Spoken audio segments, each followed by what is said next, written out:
talk to me about the blockchain, because you've become this, blockchain guru now. You're in London to talk at CoinGeek. CoinGeek. CoinGeek You're meeting, 2020. you're meeting with the man that you believe is the real Satoshi Nakamoto, who denies it. But you are right in there. You've met with Andreas Antonopoulos, who we've had on the show 3 times. Tell me about what you see in blockchain and what is currently happening.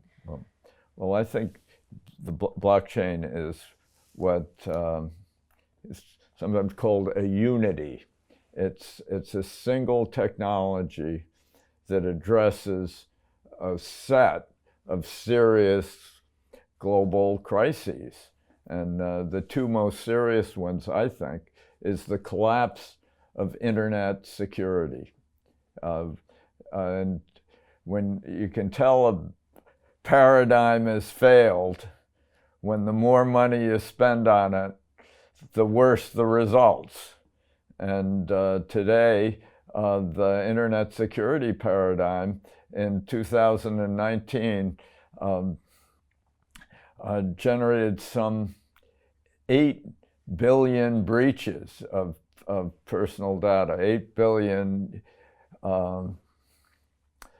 pieces of personal data were hacked, and 4 times the year before. I mean, it's just, and every year we spend 20% more on internet security, and every year there are more hacks. This is a broken paradigm.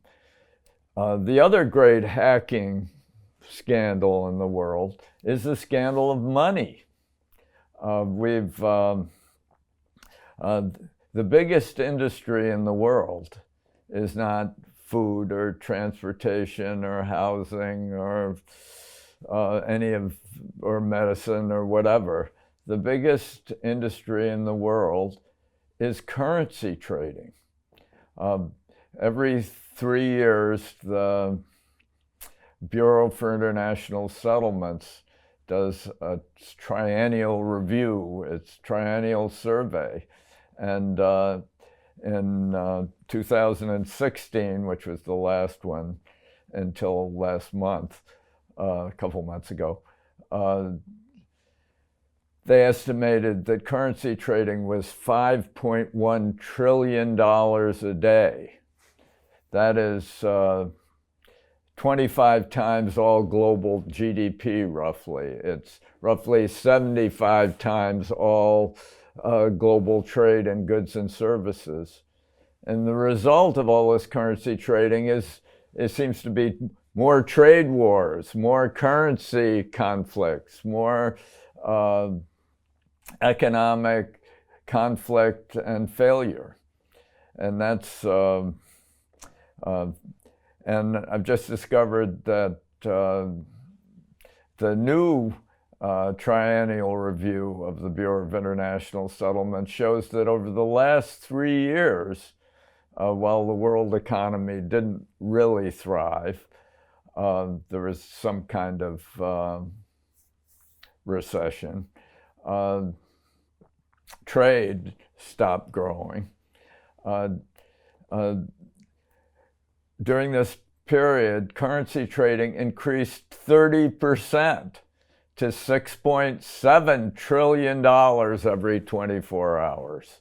I mean, it's just an absurd sort of waste of computer power and waste of entrepreneurial skills, waste of bandwidth.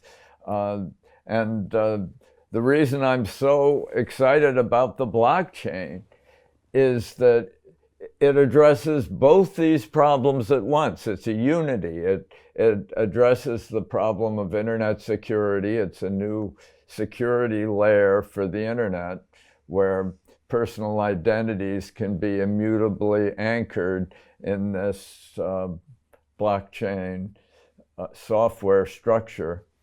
And it solves this other hacking problem where central banks hack world money and in this carnival of floating currencies and currency trading. This is central banks printing money, monetary policy easing, and issuing quantitative debt easing. madly, Right. and stealing from the future, and it just that's central banks operations which don't even result in more trade. If it, that should, if money is working, global money is working, you have more trade every year and less conflict, and the money is more reliable. It offers more dependable information to entrepreneurs. So there's less conflict.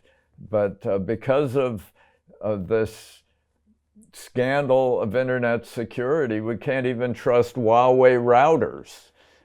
This is the great Chinese telecom company. It was a private company and that beat out all the state-owned enterprises in China and became the world's leading telecom equipment vendor.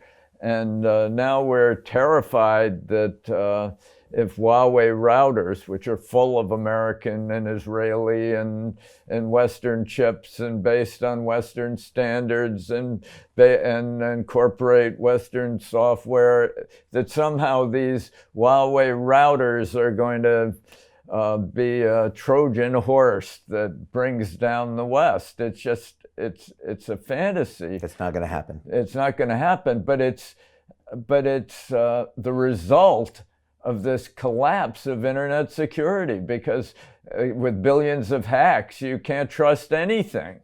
And so all these nations are building walled gardens around their internets and trying to regulate them more, and they're going to end extinguishing this great achievement of our era, and which is really internet technology. And so the blockchain offers a solution to internet security, and it also offers a solution to global money.